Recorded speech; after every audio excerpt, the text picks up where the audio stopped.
Salut tout le monde et bienvenue sur la chaîne Studio officiel là. Yo toujours dit souvent que chien c'est bête qui meilleur ami l'homme, chien c'est bête qui plus intelligent dans le monde là. Et vient arriver gagne un pile chien de luxe que c'est seul monde qui gagne un pile l'argent qui arrive à acheter chien ça. Et bien dans la vidéo aujourd'hui, moi je vais montrer nos top 10 chiens qui vendent plus cher dans le monde là.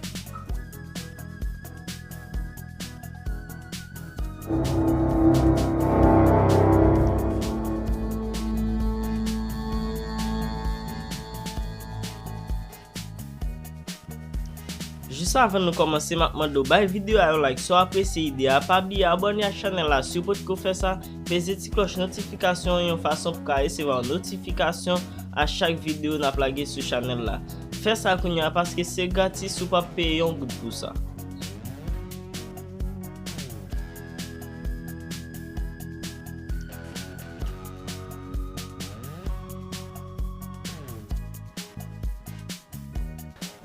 Le Salouki c'est un race chien qui originaire pays Égypte.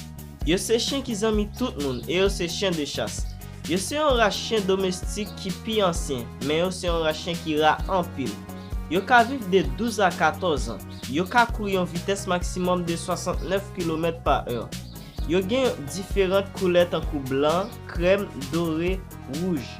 Eh bien, racheter ça a coûté environ 2000 € et sans pas oublier de nous, racheter ça intelligent en pile en pile.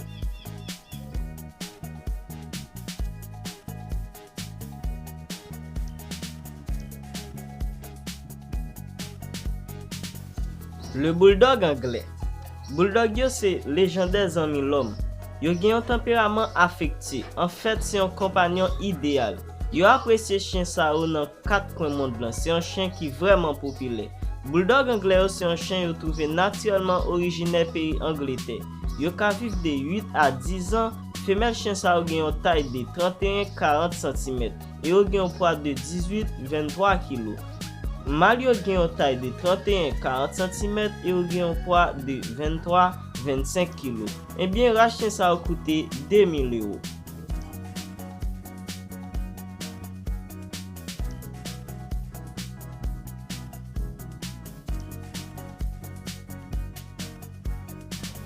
Le lord chien. Yo relè souvent chien sa ou petit chien lion. Yo gen un tempérament gai et yo intelligent. Chien sa ou c'est un race chien yo pas connaît originel li fixe. Yo souvent jeune li dans pays Allemagne ak en France. Et raison qui fait yo pas jeune originel li, c'est que yo existe depuis dans 15e siècle là. Yo ka vivre de 12 à 14 ans. Femelle chien sa ou gen une taille de 30-33 cm et un poids de 4-6 kg. Mâle yo gen une taille de 33-36 cm et un poids de 5-8 kg. Yo gen différentes couleurs en couleur noir, crème, chocolat, noir et argent. Eh bien, racheter ça yo vend 3000 €.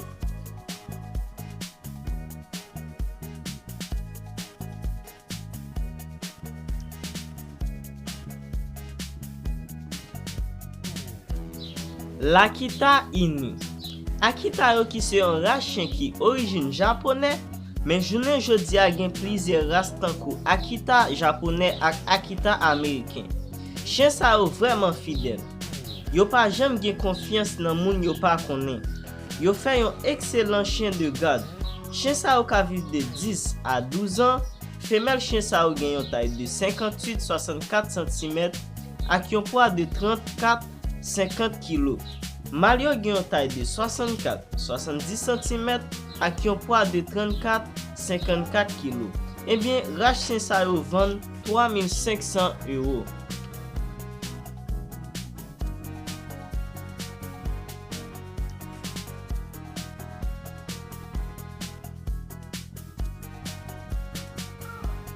Le Pomsky. Pomsky yo c'est un race chien qui fait en deux races chien. Yon race chien Husky sibérien ak yon race chien Spitz nain.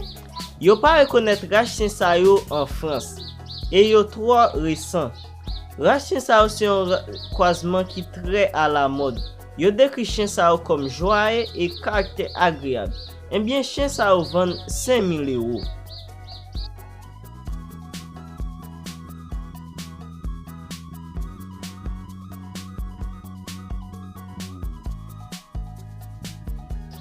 L'Eskimo Canadien. Race chien Eskimo Canadien yo konre le tou kimik. Race chien sa yo ra en pile. Yo se originaire pays Canada. Chien sa yo intelligent en pile yo affecté. Et yo brave aussi. Race chien sa yo femelle yo gen yon taille de 50-56 cm ak yon poids de 18-30 kg. Mâle yo gen yon taille de 58-70 cm et yon poids de 30-40 kg.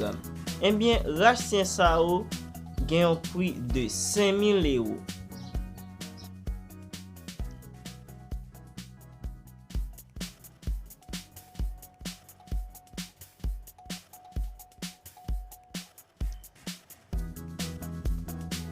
Le berger allemand.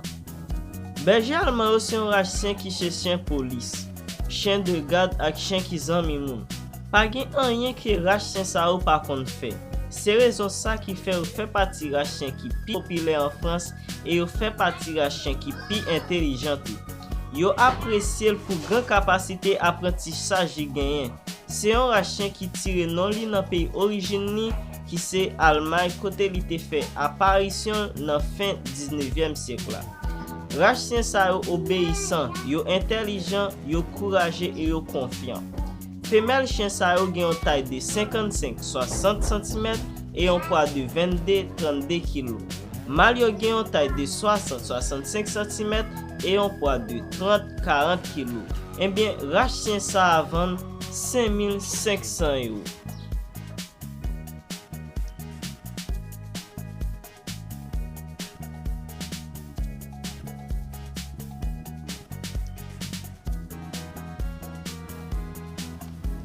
Le Rottweiler.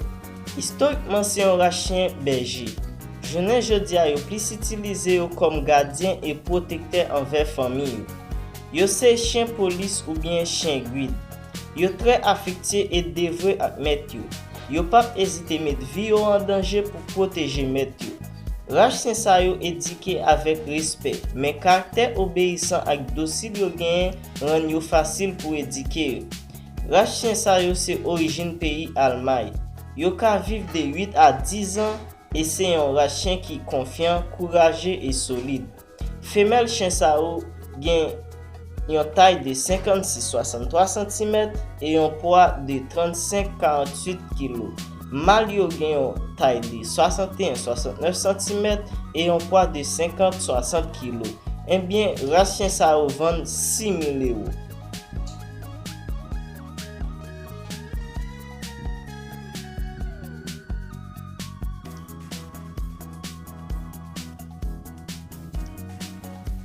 Le mastif tibétain. Souvent yo konre le yo dog tibétain ou bien le dog du Tibet. C'est un race chien qui pi gros et qui pi kon protéger dans monde lan. Yo se originaire pays Népal, Chine ak Tibet. Si jen a vive là, yo bien mené yo, y a fait yon bon chien de garde parce que yo pa gen confiance envers moun qui inconnu pour yo. Non yo qui se tibétain signifie chien de porte. Yo ka vive de 12 à 15 ans et femelle chien sa yo gen yon taille de 61-71 cm et yon poids de 34-54 kg.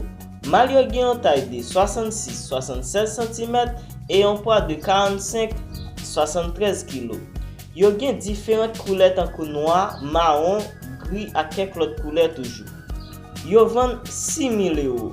Nan année 2014, yon nan race chien sa yo te devenu chien qui pi cher dans monde lan après yo te vin vendre ni ak yon prix record de 1,4 million €.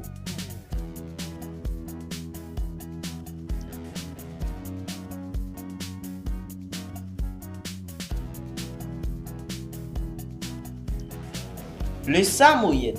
Samoyed yo c'est un race chien magnifique qui gen couleur blanc.